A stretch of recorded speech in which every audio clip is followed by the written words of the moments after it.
नमस्ते दोस्तों, कैसे हैं आप। मैं Sujeet Kumar incredible IAS academy में आपका हार्दिक स्वागत करता हूं। आज का वीडियो जो है ये बिहार स्पेशल का महासंग्राम है और इस महासंग्राम में आज जो चलेगा ये ज्योग्राफी में मृदा एवं जलवायु, इसी को हम लोग पढ़ेंगे और बेहतरीन तरीके से आसान भाषा में बच्चों की तरह पढ़ेंगे और इसको इस तरीके से पढ़ेंगे कि जब तक एग्जाम ना हो जाए तब तक ये आसानी से और आराम से हमारे माइंड के अंदर स्टोर रहे और इसका डाटा जो है विदाउट कंफ्यूजन निकल सके। इसके साथ साथ में दोस्तों, अगर अभी तक हमारे आप पिछले वीडियो नहीं देखे इससे जुड़ा हुआ तो आप देखने के लिए डिस्क्रिप्शन बॉक्स में लिंक दिया हुआ है, वहां पर क्लिक करें और देख सकते हैं। अगर वहां भी आप नहीं पहुंच पाते हैं तो हमारा व्हाट्सएप नंबर जो है 7667754771 पे मैसेज छोड़ दीजिए, मैं आपको लिंक प्रोवाइड करवा दूंगा। और इसके साथ ही दोस्तों, अगर अभी तक आप हमारे चैनल को सब्सक्राइब नहीं किए तो सब्सक्राइब कर लीजिए, बेल आइकन पे प्रेस करके ऑल बटन पे क्लिक कर लीजिए। इससे ये होगा मेरा लेटेस्ट से लेटेस्ट वीडियो का अपडेट जो है आपको ऑटोमेटिक मिलता रहेगा। तो चलिए दोस्तों, आज का सेशन शुरू करते हैं। बिहार की मृदा पढ़ा रहे हैं, चलिए बिहार की मृदा में चलते हैं और आसानी से इसको समझने की कोशिश करते हैं। बिहार सरकार की कृषि अनुसंधान विभाग के द्वारा भौतिकी, रासायनिक और रचनात्मक विशेषताओं के साथ साथ मूल चट्टान, भू आकृति और आर्द्रता के आधार पर बिहार की मृदाओं को जो है 3 भागों में बांटा गया है। पहला जो है गंगा के उत्तरी मैदान की मृदा, दूसरा जो है गंगा के दक्षिणी मैदान की मृदा और तीसरा जो है दक्षिणी पठार की मृदा। तो अब ध्यान आपको यह रखना प्रीलिम्स के लिए कि जो बिहार की मृदाएं हैं उसे कितने भागों में बांटा गया, तो 3 भागों में, गंगा के उत्तरी मैदान, गंगा के दक्षिणी मैदान और दक्षिणी पठारी की मृदा। ये तीनों के 3 भागों में मृदा को बांट दिया गया है। अब एक एक करके तीनों को समझने की कोशिश करते हैं, लेकिन उससे पहले जो है एक इसको बॉक्स को ले लेते हैं। पेडोलॉजी, पेडोलॉजी का मतलब होता है यह मिट्टी विज्ञान की वह शाखा है जिसके अंतर्गत मृदा निर्माण एवं वितरण के अध्ययन किया जाता है, इसी को कहते हैं पेडोलॉजी। दूसरा है इडेफोलॉजी, इडेफोलॉजी का मतलब होता है मृदा विज्ञान की वह शाखा है जिसमें फसलों के उत्पादन एवं मृदा का समुचित उपयोग एवं उसके आर्थिक महत्व का अध्ययन किया जाता है इडेफोलॉजी में। क्लियर है? चलिए आते हैं, एक एक करके देखते हैं। सबसे पहले जो है गंगा के उत्तरी मैदान की मृदा क्या है, इसको ध्यान से और एकदम पूरे शांति से समझिएगा।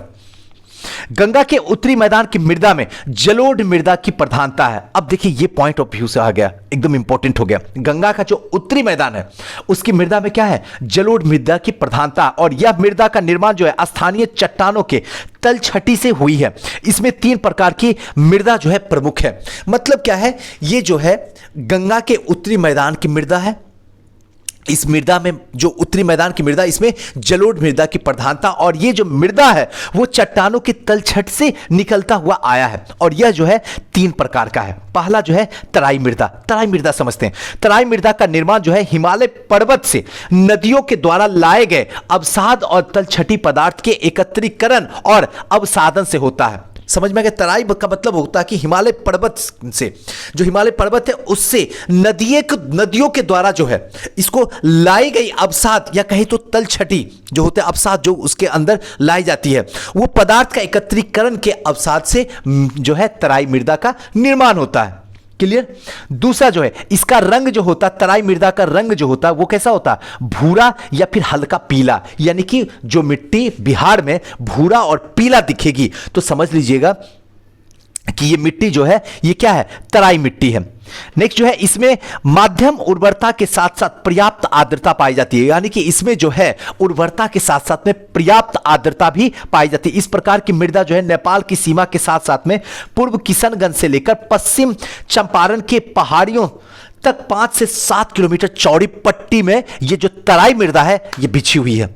ध्यान रखिएगा, यानी कि नेपाल की सीमा के साथ साथ किशनगंज से लेके पश्चिमी चंपारण तक की पहाड़ियों तक 5 से 7 किलोमीटर चौड़ी बिछी हुई है। यह मृदा अम्लीय और हल्का गठन है। ध्यान रखिएगा, हल्की गठन, अम्लीय होती है ये मृदा जो होती है वो अम्लीय होती है। नेक्स्ट जो मृदा है उत्तरी गंगा मैदान की मृदा जो है, दूसरा जो है इसके अंतर्गत जो जलोढ़ है ये जो है 3 प्रकार से पाई जाती है। तीसरा जो है दूसरा जो है वो नवीन जलोढ़ मृदा या कहें तो भांगर। ध्यान रखिएगा, नवीन जलोढ़ मृदा या कहें तो भांगर, जलोढ़ मृदा या भांगर दोनों इक्वल ही है। तराई के दक्षिण कि नवीन जलोढ़ मृदा का क्षेत्र प्रारंभ हो जाता। तराई से जो दक्षिण का पार्ट है वो नवीन यानी कि नया जलोढ़ मृदा का शुरुआत होता, जहां पे यहां पे जो है इसको क्या कहा जाता है, भांगर कहा जाता है। इस मृदा का विस्तार पूर्णिया और सहरसा जिले के दरभंगा, मुजफ्फरपुर और चंपारण के उत्तर पश्चिम भाग से जाकर संकीर्ण होती हुई समाप्त हो जाती है। मतलब क्या, ये जो नई मृदाएं हैं जिसको भांगर कहा जाता है, ये आपका जो क्षेत्र मृदा का वो पूर्णिया, सहरसा जिले में दरभंगा, मुजफ्फरपुर के बाद चंपारण के जो है उत्तर और पश्चिमी भाग में जाकर संकीर्ण होते हुए ये क्या होती है, समाप्त हो जाती है। यह मृदा में चूना और क्षारीय तत्व नहीं होता। यह मृदा में किसी भी तरीके का ना कोई चूना होता है और ना कोई क्षारीय होता है। दोस्तों एक बात मैं बता दूं कि जो भी आप पढ़ा रहा हूं मैं पूरा कंसंट्रेशन के साथ में बिना स्किप किए हुए एकदम शांति से देखिएगा, क्योंकि आगे जो है एमसीक्यू क्वेश्चन है उसको आपको जो है टैकल करना है। ध्यान रखिएगा, क्योंकि अगर वहां गलत होगा तो सीधा सा मतलब है कि आप यहां नहीं पढ़े। और मामला पूरे के पूरे बीपीएससी में 30 नंबर प्लस है, 30 से प्लस क्वेश्चन यहां से पूछा जाता है। अगर यहां थोड़ा सा भी आलस्य कीजिएगा तो रिजल्ट रुक सकता है। नेक्स्ट जो है, यह मृदा गाढ़े भूरे रंग या कहे तो यह काली रंग की होती है। फसल की दृष्टि से गाढ़े भूरे रंग की कोसी क्षेत्र में मृदा की सिंचाई की सुविधा जो है उपलब्ध रहने पर धान, जूट, गेहूं की खेती जो है यहां पे आसानी से की जाती है। पश्चिम में सिंचाई की सुविधा उपलब्ध रहने पर जो है ईख यानी गन्ना और धान की अच्छी उपज यहां पे प्राप्त हो जाती है पश्चिम वाला क्षेत्र में। नेक्स्ट है बाल सुंदरी मृदा। ये थोड़ा सा चर्चा में रहता, ध्यान रखिएगा। बाल सुंदरी मृदा, यह मृदा का क्षेत्र जो है पूर्णिया के दक्षिण भाग से लेकर सहरसा, दरभंगा, मुजफ्फरपुर, गोपालगंज, सिवान, सारण, चंपारण के दक्षिण पश्चिम भाग में ये जो है मृदा जो है फैली हुई है, बाल सुंदरी मृदा। थोड़ा सा क्या कीजिए, जैसे मैं ज्योग्राफी पढ़ा रहा हूं तो थोड़ा सा मैप खोल लीजिए। सर मैप तो नहीं है, हो सकता कितने लोग को बहाना होगा, तो अगर मैप नहीं है तो प्लीज गूगल में सर्च कर लीजिए बिहार का मैप, उसको देखिए, जो पढ़ा रहा हूं उसमें देखते जाइए, ताकि आसानी से आपको समझ में आ जाए कि कौन सा क्षेत्र कहां पे, कहां सहरसा है, उत्तर में है, दक्षिण में, पूरब में, पश्चिम में, ये सब आपको चीजें मिलता रहेगा। चलिए नेक्स्ट है भांगर की अपेक्षा जो है यह पुरानी जलोढ़ मृदा है। इसमें जो है चूने के अत्यधिक मात्रा होने के कारण यह जो है क्षारीय प्रकृति की होती है। भांगर की अपेक्षा जो है पुरानी जलोढ़ मृदा है और इसमें क्या है, चूने की अधिकता जो है बहुत अधिक मात्रा होने के कारण यह जो है क्षारीय होता है। मक्का, गन्ना, धान, गेहूं, तंबाकू फसलों के साथ साथ क्षेत्र में आम, लीची, केले की बागवानी के लिए जो है यह क्षेत्र पूरा का पूरा प्रसिद्ध है। तो ध्यान रखिएगा, आम, लीची, केले की बागवानी के लिए, और उधर जो है मक्का, गन्ने, धान, गेहूं और तंबाकू के लिए।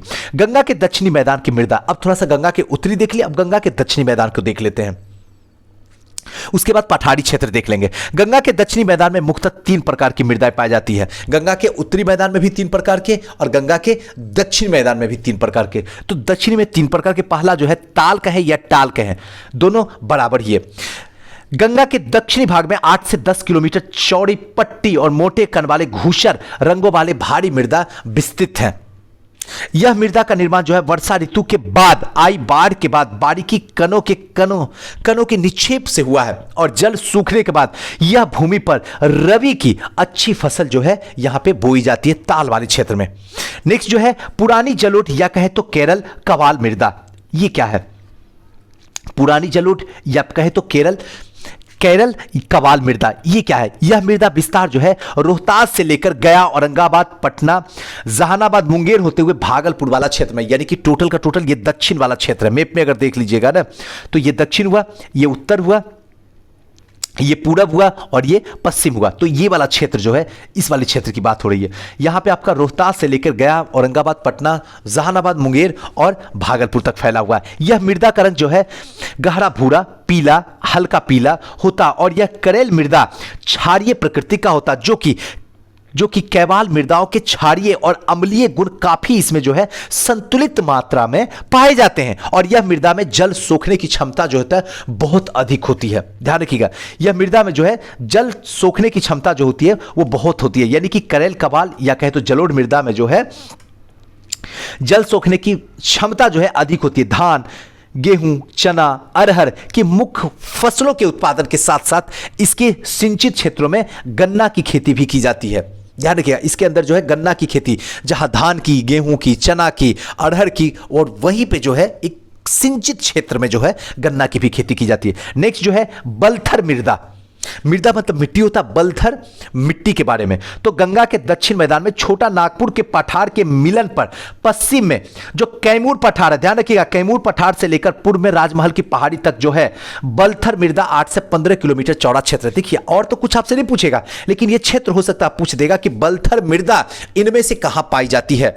अब दे देगा राजमहल की पहाड़ी में, अब दे देगा नवादा में, अब दे देगा पूर्वी चंपारण में, या फिर आपको दे देगा नालंदा में। अब ऑप्शन में अगर पता होगा तो आप आसानी से मत बता दीजिएगा राजमहल की पहाड़ी में या कैमूर के पठार में पाया जाता है, तो आपको पता होगा बलथर मृदा, तब तो बता दीजिएगा। नहीं पता होगा तो आपका गलत हो जाएगा। क्लियर है ना?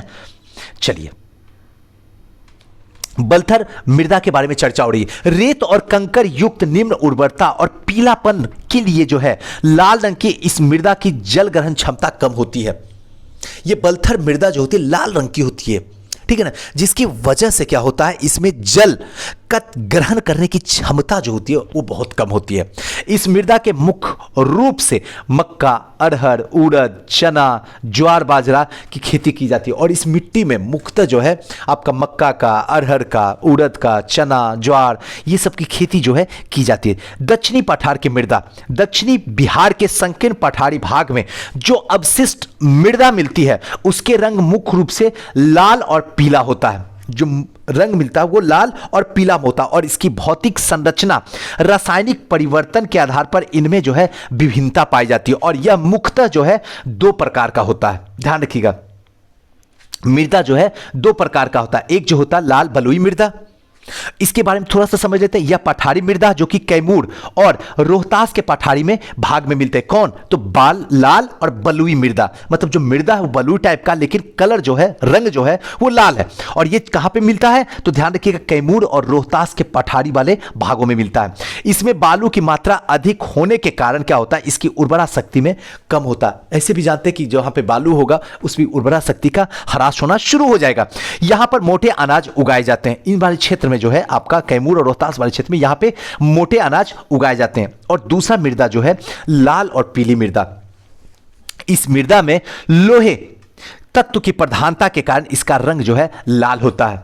जहां पे लोह यानी कि जो मृदा लाल है, इसका मतलब है कि आयरन की प्रधानता जो है उस मृदा के अंदर ज्यादा है। इस प्रकार की मृदा दक्षिण बिहार और औरंगाबाद, गया, जमुई, मुंगेर, बांका, नवादा जिले के पठारी क्षेत्र में जो है पाई जाती है। इस मृदा का निर्माण अग्नेय और रूपांतरित चट्टानों के विघटन से हुआ है।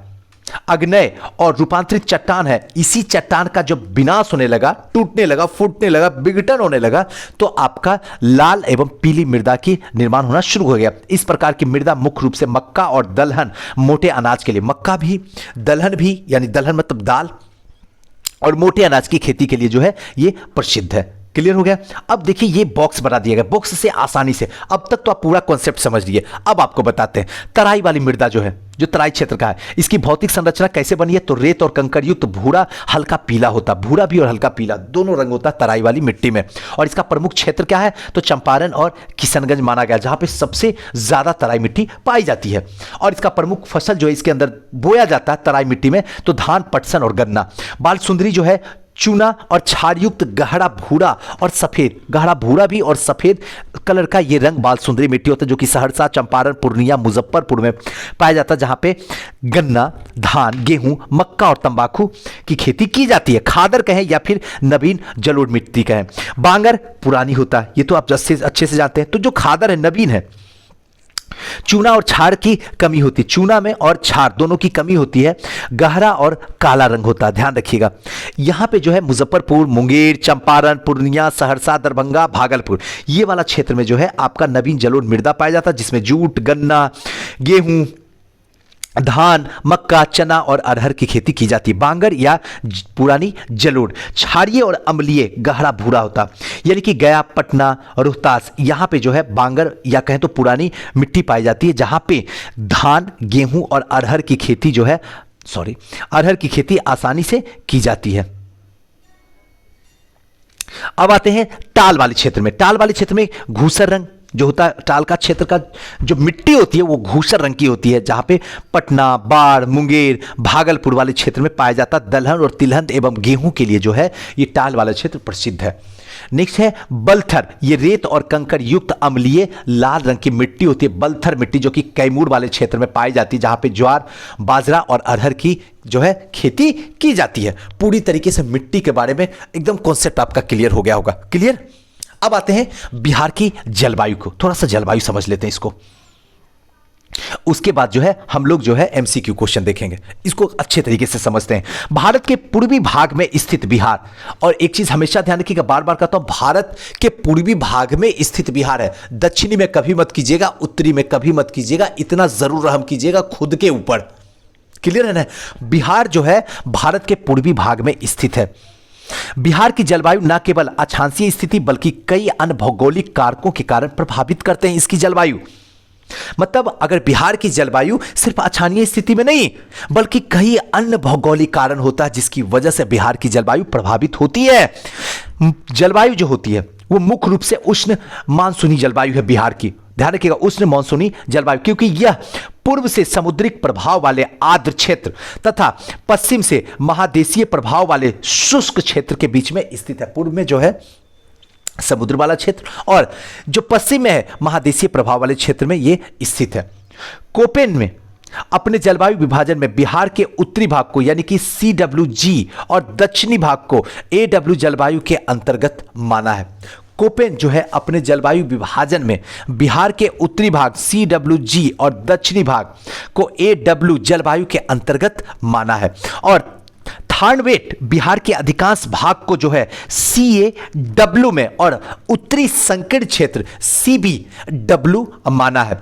टुवार्थ ने लगभग आधे भाग को जो है CAW और दक्षिणी भाग को AW जलवायु के द्वारा जो है प्रदर्शित किया गया। ये सिर्फ समझने का है और ज्यादा इसमें जानने का कुछ नहीं है।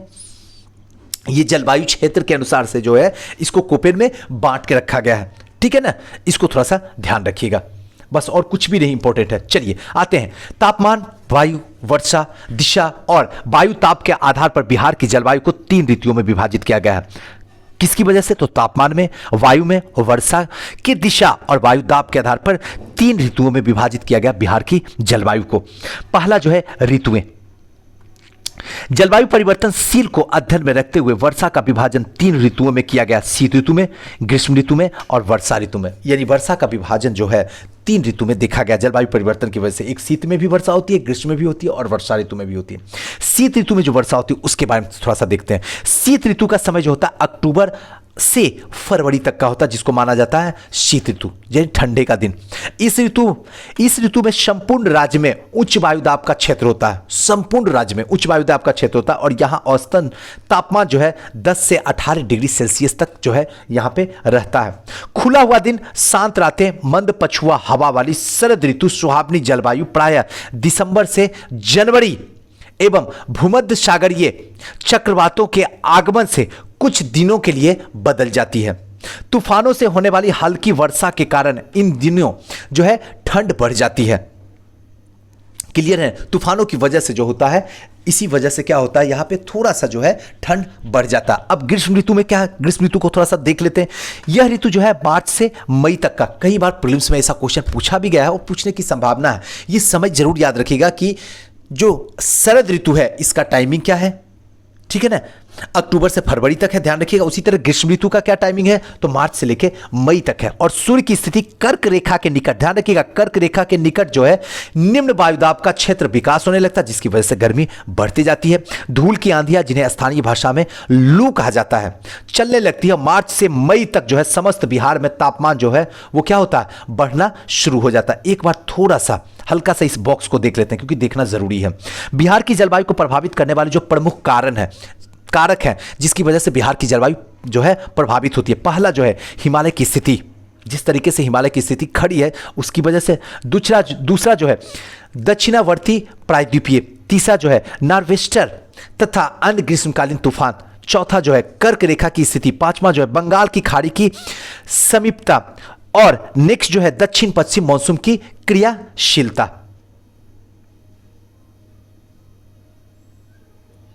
चलिए अब आते हैं गया का औसत उच्च तापमान जो है 40.5 डिग्री सेल्सियस पहुंच जाता है, जो कि बिहार का उच्चतम तापमान सूचक है।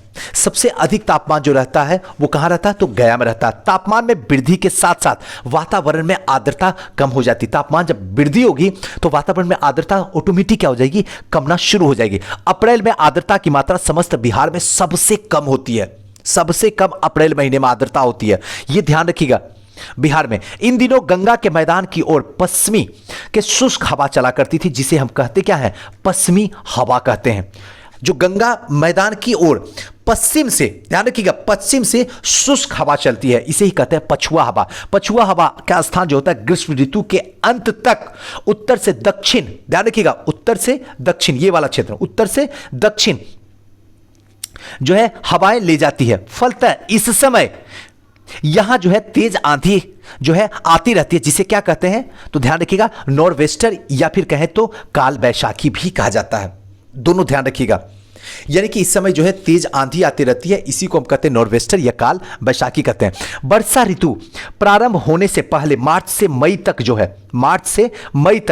जो है तड़ित झंझाओं के कारण जो होने वाली बौछार है उसको हम क्या कहते हैं, आम्र बौछार कहते हैं। ध्यान रखिएगा, ये आम्र बौछार इसलिए भी कहते हैं क्योंकि उस टाइम जो है आमों के लिए जो है बड़ा यूजफुल हो जाता है, बड़ा उपयोगी हो जाता है वर्षा, इसलिए आम्र बौछार भी कहा जाता है। नेक्स्ट है बिहार के पूर्वी भागों में कोसी प्रमंडल क्षेत्र में यह वर्षा जो है फूट फसल के लिए जो है लाभदायक होता है, जूट फसल के लिए जो है ये क्या होता है, लाभदायक होता है। ये जो वर्षा होती है वो क्षेत्र जो है कोसी प्रमंडल वाला क्षेत्र, जो कोसी वाला क्षेत्र, उसके लिए जो है वहां जूट के लिए बहुत ही लाभदायक होता है। वर्षा ऋतु, यह ऋतु का प्रभाव जून से अक्टूबर के प्रथम सप्ताह तक ही माना जाता है, उसके बाद वर्षा ऋतु अपने घर चली जाती है।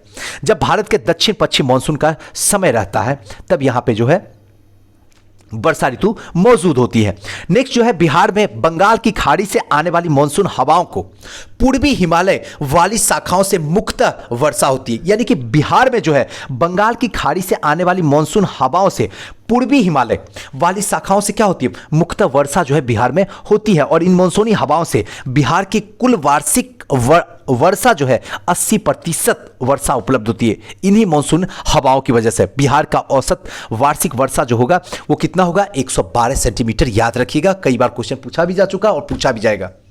वर्षा 80% होता है, लेकिन कुल वार्षिक वर्षा अगर देखा जाए तो 112 सेंटीमीटर होता है। परंतु यह वर्षा वितरण प्रादेशिक असमानता पाई जाती है। बिहार के मैदान वाले भागों में 100 से 150 सेंटीमीटर तक ही वर्षा होती है, जो मैदान वाली भाग है वर्षा हो जाती, जबकि उत्तर और पश्चिमी भाग में, ध्यान रखिएगा, उत्तर और पश्चिमी, अब उत्तर पश्चिम क्या हो गया, ये उत्तर हो गया और ये हो गया पश्चिम वाला क्षेत्र हो गया। उत्तर पश्चिमी भाग और उत्तर पूर्वी भाग के छोटे प्रदेश में 200 सेंटीमीटर से भी अधिक वर्षा होती है, यानी ये वाला पार्ट जो हो गया इधर किशनगंज वाला, और इधर वाला क्षेत्र जो हो गया आपका चंपारण वाला, पश्चिमी और पूर्वी चंपारण, ये दोनों वाले क्षेत्र में जो होता है, इन सब क्षेत्रों में जो होता है क्या होता है, वर्षा जो है 100 से लेके 200 सेंटीमीटर तक होता है, करीब करीब 200 सेंटीमीटर तक पहुंच जाती है। चलिए नेक्स्ट आते हैं। बिहार के दो सर्वाधिक उच्च वर्षा वाले क्षेत्र इसके उत्तर पश्चिम और उत्तर पूर्व कोने पर स्थित हैं।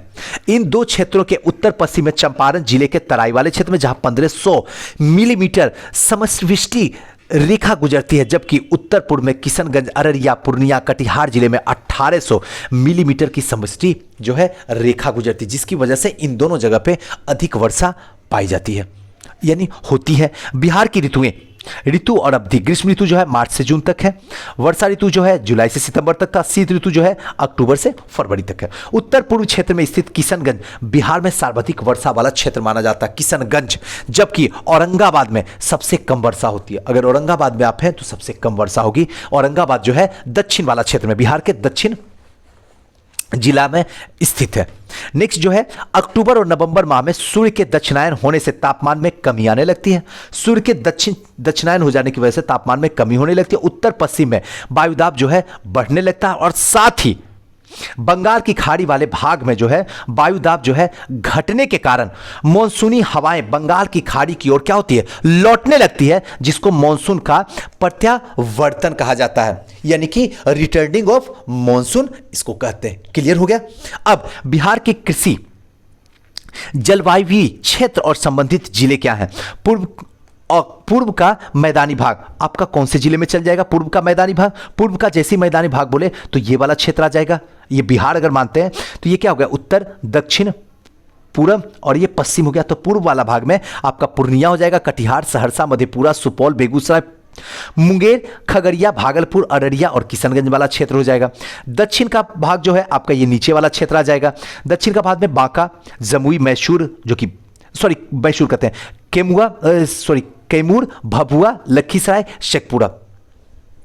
नेक्स्ट जो है दक्षिण पश्चिम का मैदान, यहां पे आपका क्या हो जाएगा? गया, नवादा, औरंगाबाद, जहानाबाद, अरवल, पटना, नालंदा और रोहतास, भोजपुर और बक्सर। पश्चिमोत्तर वाला क्षेत्र, पश्चिमोत्तर में अगर चले जाइएगा तो आपका पश्चिम चंपारण, पूर्वी चंपारण, सिवान, सारण, मुजफ्फरपुर, वैशाली, सीतामढ़ी, मधुबनी, शिवहर, दरभंगा, समस्तीपुर और गोपालगंज वाला क्षेत्र जो होगा वो पश्चिमोत्तर मैदान कहलाएगा। अब थोड़ा सा जो भी पढ़े उसको एक नज़र में थोड़ा सा देख लेते हैं ताकि पूरी तरीके से कंप्लीटली याद हो जाए। तराई मृदा बिहार के पश्चिमी चंपारण के पहाड़ी से लेकर पूर्वी किशनगंज तक वाली पट्टी में विस्तृत है। बिल्कुल सही है। नेक्स्ट जो है जलवायु जलोढ़ और भांगर मृदा कहें तो जलवायु जलोढ़ कहें, नवीन जलोढ़ कहें या फिर भांगर मृदा, दोनों इक्वल होता है। विस्तृत रूप से पूर्णिया और सहरसा वाले जिला से लेकर पश्चिम चंपारण तक फैला हुआ है। क्लियर है। बालसुंदरी बिहार में पाई जाने वाली एक प्रकार की पुरानी जलोढ़ मृदा जिसको कहते हैं बालसुंदरी मृदा। बालसुंदरी मृदा का क्षेत्र जो है दक्षिणी पूर्णिया, सहरसा, दरभंगा, मुजफ्फरपुर, सारण, चंपारण और दक्षिणी पश्चिमी भाग में जो है ये फैला हुआ है। बालसुंदरी मृदा चूने की अधिक मात्रा होने के कारण क्षारीय प्रकृति का जो है बालसुंदरी मृदा होती है। इसका वजह क्या क्षारीय प्रकृति का? क्योंकि यहां पे चूना जो होता है वो अधिक पाया जाता है और इसमें मक्का, गन्ना, धान, गेहूं, तंबाकू की खेती जो है इसमें की जाती है। बालसुंदरी मृदा का क्षेत्र केला और लीची की बागवानी के लिए जो बहुत प्रसिद्ध है। यानी कि अब जैसे ही लीची के लिए प्रसिद्ध है तो सीधा समझ जाएगा शाही लीची मुजफ्फरपुर, यानी कि मुजफ्फरपुर में जो है बालसुंदरी मृदा है, इसीलिए लीची की पैदावार अच्छी होती है। नेक्स्ट की ओर चलते हैं। गंगा के दक्षिणी मैदान में मृदा गंगा के दक्षिणी सहायक नदियों के निक्षेपण पुरानी जलोढ़ की मृदा है। सोन नदी के पश्चिम में मृतका यानी कि क्ले प्रधान जलोढ़ मृदा जो है कैवाल मृदा के स्थानीय नाम से ही क्या होता है? जाना जाता है। गहरे भूरे पीले रंग के भारी जलोढ़ मृदा जो है भोजपुर जिले के मुख्य रूप से यहां पे जो है पाया जाता है। कैमूर के पठार से लेकर राजमहल की पहाड़ी तक संकीर्ण मृदा क्षेत्र को जो है बलधर मृदा के नाम से जाना जाता है। ध्यान रखिएगा, बलधर मृदा के नाम से जाना जाता है। बलथर मृदा जो है रेत और कंकर प्रधानता वाली लाल रंग की मृदा है जिसकी उर्वरा शक्ति जो है कम होती है।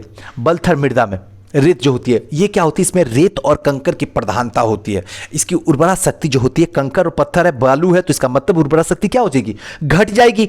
नेक्स्ट जो है गंगा नदी के उत्तरी और दक्षिणी किनारों पे चूना प्रधानता अथवा चूना रहित मृदा का दायरा क्षेत्र जो दियारा क्षेत्र है उसका मृदा जो है यहां पे कहा जाता है। क्लियर। बिहार के ग्रीष्म ऋतु मार्च से प्रारंभ होकर मई तक रहती है। ध्यान रखना, बिहार के पूर्वी भाग अगर पश्चिमी बंगाल के समान आर्द्र है तो इसका पश्चिमी भाग पूर्वी उत्तर प्रदेश के समान जो है उपोष्ण है। क्लियर। बिहार के औसत उच्चतम तापमान वाली स्थान जो है वो कौन है? तो गया है। ध्यान रखिएगा। अप्रैल में आर्द्रता की मात्रा समस्त बिहार में जो है सबसे कम होती है, जो कि मैंने बता भी दिया हूं। मार्च और मई तक जो है बंगाल बिहार में चलने वाली धूल भरी आंधी जो है नार्वेस्टर कहें या काल बैशाखी कहा जाता है। बिहार के उत्तर पूर्व में स्थित किशनगंज राज्य का सर्वाधिक वर्षा वाला क्षेत्र है। और एक चीज और भी याद रखिएगा कि बिहार में जो है चाय की खेती जो होती है वो एकमात्र जिला किशनगंज है जहां पे होती है। नेक्स्ट है बिहार के अधिकांश तक वर्षा बंगाल की खाड़ी से आने वाली दक्षिण पश्चिम मॉनसून हवाओं से होती है। नेक्स्ट है अक्टूबर माह में मॉनसून हवाओं के बंगाल की ओर लौटने पर मॉनसून प्रत्यावर्तन इसको कहते हैं। क्लियर है। नेक्स्ट जो है परीक्षा उपयोगी प्रश्न, इसको थोड़ा सा देखना नहीं है बल्कि पेन और पेपर लेकर तैयार हो जाइए। जो भी मैं क्वेश्चन पूछूंगा उसका आपको जवाब देना। सबसे पहला क्वेश्चन, निम्नलिखित में से कौन सा प्राकृतिक प्रदेश बिहार में नहीं है? ऑप्शन आपके पास में है, मैं सिर्फ आंसर बोलता जाऊंगा। क्लियर है। थोड़ा कलर चेंज कर देता हूं जिससे कि आपको समझ में आ जाए। इसका पहला का सही आंसर होगा ऑप्शन नंबर सी, यानी कि पति प्रदेश। ध्यान रखिएगा, सॉरी पात प्रदेश यानी कि प्राकृतिक प्रदेश बिहार में ये नहीं है पात प्रदेश। नेक्स्ट है बिहार में औसत उच्चतम तापमान किस स्थान का है? तो इसका सही आंसर होगा गया। नेक्स्ट जो है बिहार में सर्वाधिक वर्षा प्राप्त करने वाला क्षेत्र कौन सा है? ऑप्शन आप देख लीजिए पहले।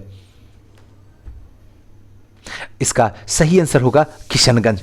नेक्स्ट जो है गंगा के दक्षिणी मैदान की प्रमुख मिट्टी है, तो इसका सही आंसर जो होगा ऑप्शन नंबर डी यानी कि केवाल मिट्टी।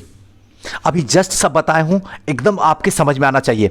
गंगा के दक्षिणी मैदान में कैमूर पठार से लेकर पूर्व में राजमहल की पहाड़ी तक 8 से 15 किलोमीटर संकीर्ण क्षेत्र पर किस मिट्टी की परत जो है चढ़ी हुई है? ऑप्शन आपके पास में, आंसर मैं बताता हूं आपको। इसका सही आंसर जो होगा वो होगा बलथर मिट्टी। नेक्स्ट जो है छठा नंबर क्वेश्चन। छठा नंबर क्वेश्चन जो है नेपाल की सीमा के साथ साथ पूर्व में किशनगंज से लेकर पश्चिम में चंपारण तक किस मिट्टी का विस्तार क्षेत्र है? तो इसका सही आंसर जो होगा वो होगा तराई। तराई का क्षेत्र का यहां पे विस्तार है। नेक्स्ट है 7वां नंबर, जूट का सर्वाधिक उत्पादक जिला है, इसका सही आंसर जो होगा वो होगा पूर्णिया। नेक्स्ट है 8वां नंबर, बिहार की जलवायु है, इसका सही आंसर होगा मॉनसूनी। बिहार की जलवायु जो है मॉनसूनी है। 9वां नंबर क्वेश्चन, बिहार में मॉनसून कब आता है? तो इसका सही आंसर होगा ऑप्शन नंबर सी यानी कि जून के मध्य में बिहार में जो है मॉनसून प्रवेश कर जाता है। नेक्स्ट जो है 10वां नंबर क्वेश्चन, पूर्णिया और सहरसा जिले के कोशी वाले क्षेत्र में मुख्यतः कौन सी मिट्टी जो है पाई जाती है? बताइए, ऑप्शन मैं आपको बताता हूं।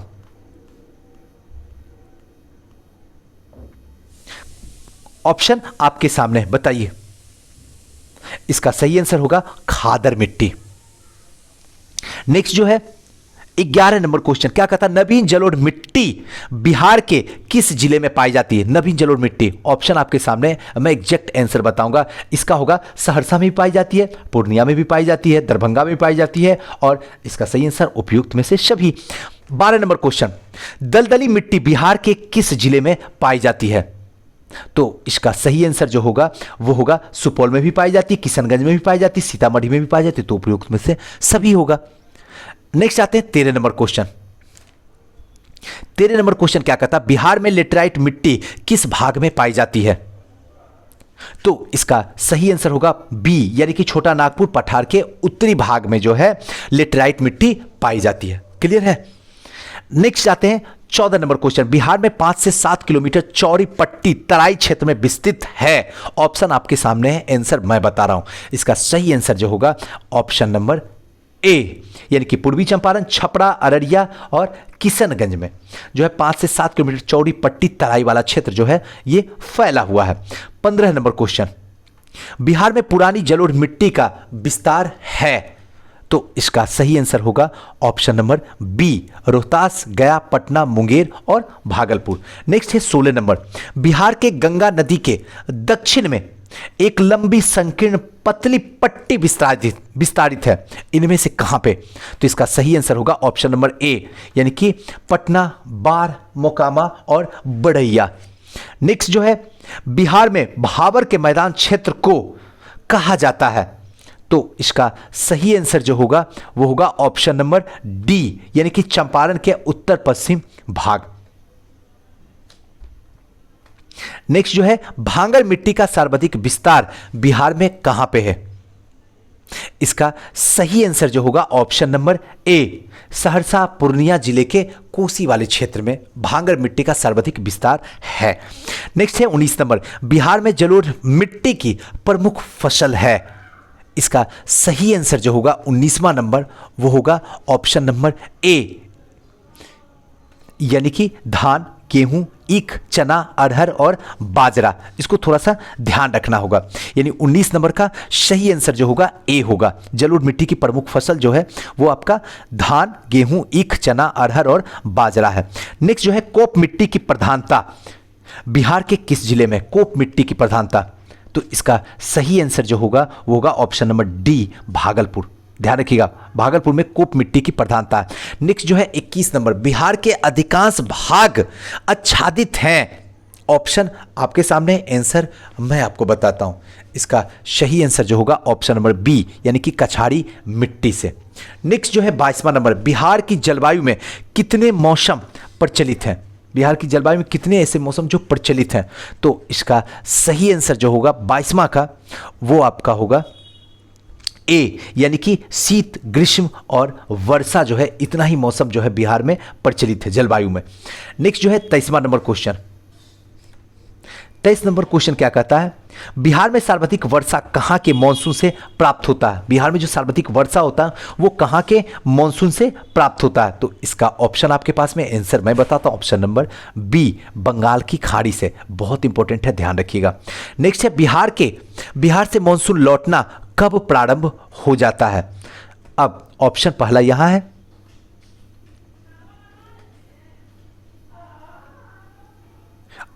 अब इसका सही आंसर जो होगा अक्टूबर के मध्य तक। नेक्स्ट है 25 नंबर क्वेश्चन, बिहार में शीतकालीन वर्षा किस कारण होती है? अब इसका जवाब दीजिए। इसका सही आंसर जो होगा ऑप्शन नंबर डी, भूमध्य सागर की ओर से आने वाली चक्रवातों की वजह से जो है शीतकालीन वर्षा होती है। ध्यान रखिएगा, शीतकालीन वर्षा जो होता है वो भूमध्य सागर की ओर से आने वाली चक्रवात के कारण होता है। 26 नंबर क्वेश्चन, वर्षा ऋतु में बिहार में किस मानसून प्रभावित होती है? वर्षा ऋतु में जो है बिहार में किस मानसून का प्रभाव रहता है? तो इसका सही आंसर जो होगा ऑप्शन नंबर ए, दक्षिण पश्चिम मानसून का। नेक्स्ट जो है बिहार में शीत ऋतु में झंझावातीय वर्षा होने का कारण है, तो इसका सही आंसर होगा ऑप्शन नंबर बी, यानी कि चक्रवातीय तूफान। नेक्स्ट की ओर चलते हैं, बिहार में गर्मी के दिनों में सूर्य की स्थिति रहती है। गर्मी के दिनों में बिहार में सूर्य की स्थिति कैसी रहती है बताइए? इसका सही आंसर होगा ऑप्शन नंबर बी, उत्तरायण में रहता है। सूर्य की स्थिति जो है उत्तरायण में रहता है, इसलिए बिहार में गर्मी होती है। नेक्स्ट जो है बिहार में ग्रीष्मकाल में सर्वाधिक वर्षा होती है, तो इसका सही आंसर होगा पूर्वी भाग में। ध्यान रखिएगा, पूर्वी भाग में सर्वाधिक वर्षा जो है बिहार में ग्रीष्मकालीन यानी गर्मी के दिनों में होता है। नेक्स्ट जो है बिहार में सर्वाधिक वर्षा किस क्षेत्र में होता है?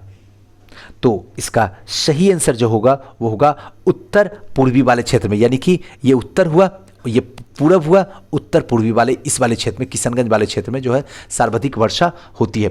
तो दोस्तों आज का जो है हमने कोशिश किया कि मिट्टी और जलवायु बिहार की दोनों अच्छे तरीके से आसान भाषा में आपको समझा दूं। दोस्तों कैसा लगा ये वीडियो हमें ज़रूर कमेंट करके बताइएगा, और क्या परिवर्तन चाहते हैं मुझे बताइएगा, ताकि मैं आपके जो बात होगी उस पर खरे उतर सकें, और हो सके तो प्लीज़ वीडियो शेयर कर दीजिए। थैंक यू, नमस्कार।